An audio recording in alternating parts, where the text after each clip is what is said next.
Gandang gabi sa inyong lahat mga kabisaya.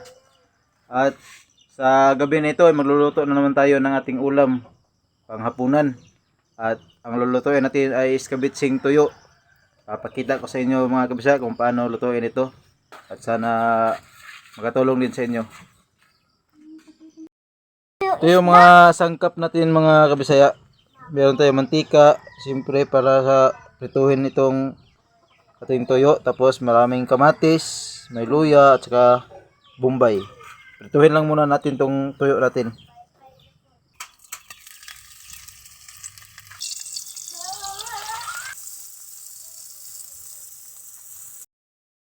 So mga kabisaya, luto nating tuyo. Kailangan na natin tong gisahin nating mga sangkap. Lagay lang muna natin to ating luya. To. Tapos itong bombay.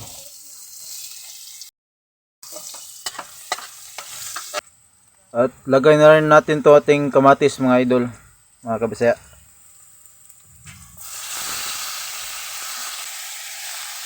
Masarap to maraming kamatis.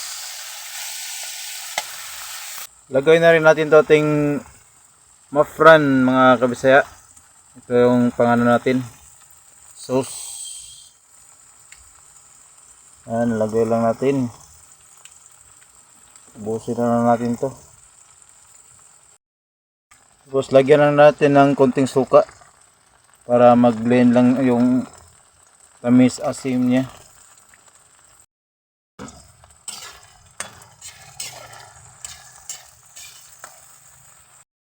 Mga kabisaya, lutong-luto na yung ating sauce. Ilalagay natin yung tuyo.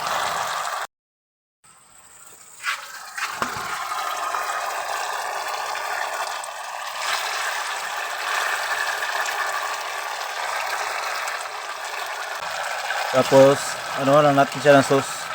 Tapos, pakukuluin lang natin siya hanggang sumuot yung sauce sa kanya. Ayun, babalik na rin lang natin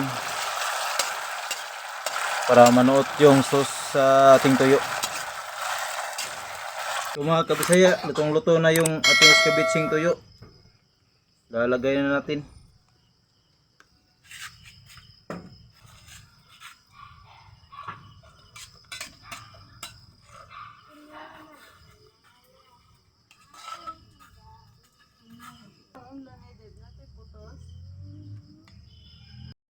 Ito na siya yung finished product ng niluto natin. Iskabitsing tuyo.